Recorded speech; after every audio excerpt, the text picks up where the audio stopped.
once again turning to Tokyo, talking about transport and circular systems.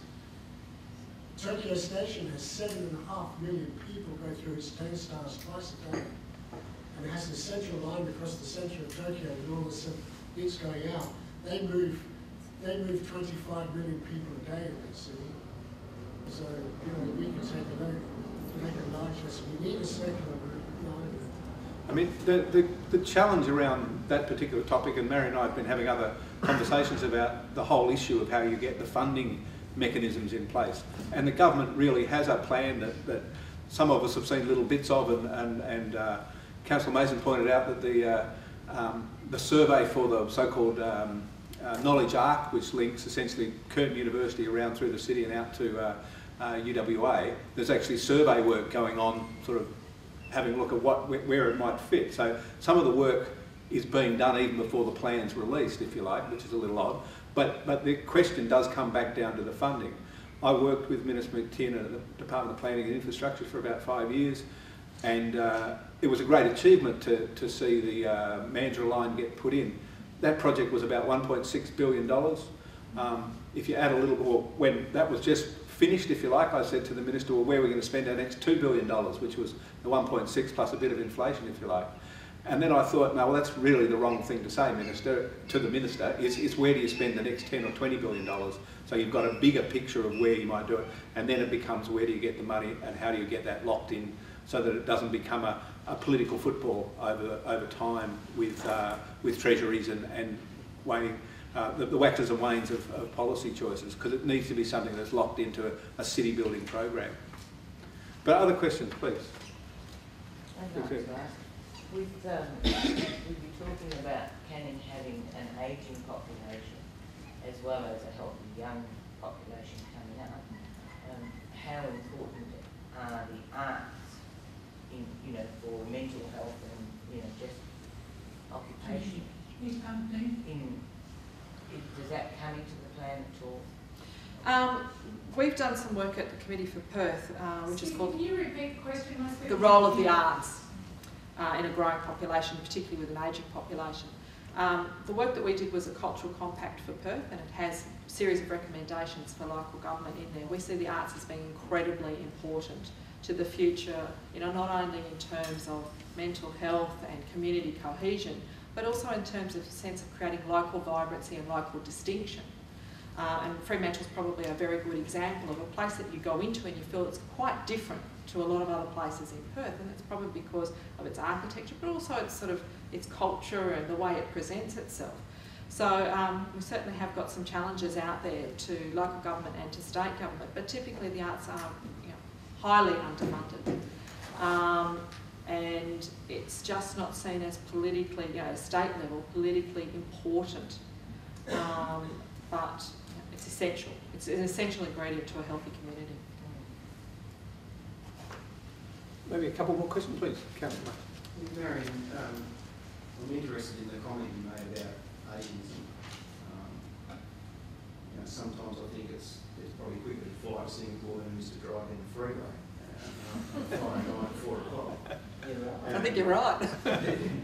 You look at some of the high-rise apartments that have gone on in the metropolitan area in central Perth. I drive through there every day. I'd like to know the stats between the number of population and the number of coffee shops that are opening up. But those high-rise buildings, when you look at Asia, on the 8th, 9th, 10th floor is where the supermarkets are, to actually attract people in there, to get people in there to sort of make the city a bit more viable and vibrant. And one of the other things that I've raised in this council is the opportunity to have carers accommodation on the back of your property rather than subdivide it for another unit. But it's the communication that you talk about lack of direction for government and things like that. How will people, as this group in this room, have a voice to get back there and not be treated like political donkeys, if you like, and be paid a lip service, but actually get something happening in the communication side. When you come across this sort of thing, when you do these talks, and how much of this information actually goes back to the people that really matter? Well, I think Directions 2031, which is the state government document, which talks to each local government about how it fits into the metropolitan area and to the metropolitan system, but also talks about housing targets. So I think you do have a real opportunity to think about how you can respond. And I was on the Armidale Redevelopment Authority for a short period of time, and it was very interesting because there was a prevailing view by the Minister for Planning at the time that Armidale should become Subiaco by Scarp. And this was sort of this whimsical view of how people in Armidale actually lived. And what we found was in the standard 3x1 typical Armidale house, there was often 3 generations living there. So it might be an aged parent living with a couple who have got teenage children, or it might be the couple living with their daughter who's had a child. So this sense of that it was going to become this funky, groovy little place where there was only going to be housing for 1 car was ridiculous, because there's not a lot of public transport out to the suburbs of Armidale, and everyone needed to get around, either whether it was to school or to work. A lot of people work in trades in Armidale, so they were going to non-traditional sort of workplaces. And so I think that through Directions 2031, you've got a real chance to respond to these housing targets and talk about some of the things that you need in your community, because the government is not going to be able to build enough aged care facilities. It's just not possible. The opportunity to offer a concession to put a carer's accommodation on the back of your property rather than another unit for somebody else to live in keeps the elderly in their home, the population is aging, and whether that becomes a family member or something like that really needs to be communicated back to them so that sort of thing starts to happen. So through your town planning scheme, you would have that opportunity, not at the moment? Not at the moment. Not at the moment, but certainly something. So you have some local control as well as some state control. But my personal view, to respond to you about, is state government thinking about Perth at 3.5 million people? I don't think it is. Not in a coordinated way, and I don't think through the bureaucracies. I think that the planning department is the only place where this discussion is happening. It's not happening in transport, it's not happening in health, it's not happening in education. And so that's pretty frightening, because I'm here representing the business community who treat Perth like a business. They say, well, with all the inputs that you've got and all the challenges that you face and all the income at your disposal, how do you actually fix these problems? I don't think these conversations happen in a coordinated way. They're not. So I think that's why you need a very strong voice from a local community perspective, and tie up as much as you can in your own local control. Thanks, Julie. Just a comment about this aged housing and putting aged in your backyard. It's not as simple as that. Aged people need company as well as being in the back. And also, there's a way that we are ageing and being employed up to 75. Some people are going back to getting jobs and they're nearly 80. How do we think these people are going to get cared for if people are at work? I think we are thinking wrong about that process, and we're not thinking about how we design aged facilities in a more efficient manner than this open, sprawled flat with an assumption that the elderly don't like getting lifts. Other countries do it really well with high-rise aged facilities as well as normal living facilities for everyday people. And that's why I made the observation about 1950s style. It might be more families actually living together because the cost of living is too much, and as well as the cost of care.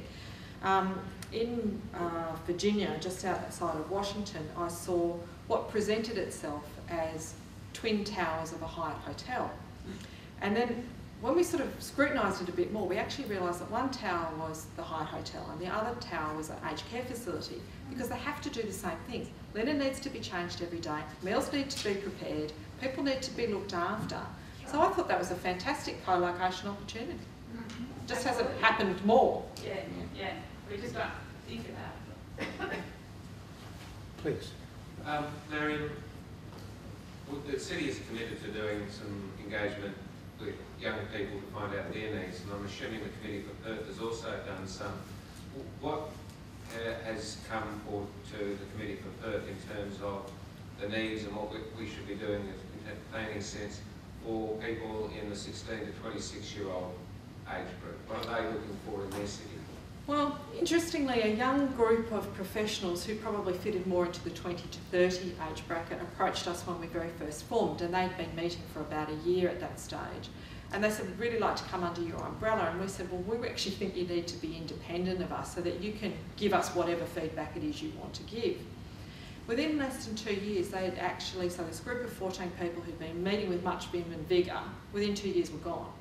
Half of them had left Perth. So that was very telling in itself.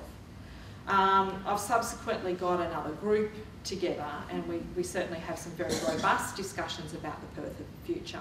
Because what you're finding is people feel that for their CV, they need to go national, if not international. So that's, you know, for my career development, I've got to get out of Perth. I've got to have other experiences. As well as this sense that I can always come back to Perth. I'm going to come home to roost when it's time. So I'm going to leave Perth between probably my early 20s and my mid-30s, and then I'm going to come back. But they're very nostalgic about the Perth they want to come back to. So they're railing against it and saying Perth needs to be more vibrant, needs to have more bars, less rules, and you know, they've got a long list of things that Perth's not doing right. Happy to go to Melbourne and probably into London or Tokyo or one of those other cities where there's very high cost of living but high levels of vibrancy and amenity. But there is a view that when they're ready to raise their families, they're going to come back to a lifestyle city like Perth. And Perth's going to change in that time that they're away, and I don't know how they're going to respond to that. So the cost of living, I think, is a classic example of how, you know, it's going to be very expensive for them to come back if they don't keep a foothold in the property market. So they're a bit schizophrenic about what they want about Perth. It's quite interesting. And you know, we've looked at some of the issues in Northbridge around binge drinking and things like that. And you know, my board is predominantly western suburbs based, and they say it's not our kids drinking in those nightclubs, it's kids from Armidale. I mean, that's crap. It's absolute crap. So, you know, there's some social issues as well, this sort of release valve of, you know, we're going out to get drunk and we're taking drugs because drugs are cheaper than alcohol. And, you know, there's all sorts of things at play in Perth. And some of that's about a growing city and it getting bigger than a country town. So yeah, they are very schizophrenic about the things they tell us Perth should do. One group suggested to us a no rules day in Perth, of which my board nearly had a heart attack about.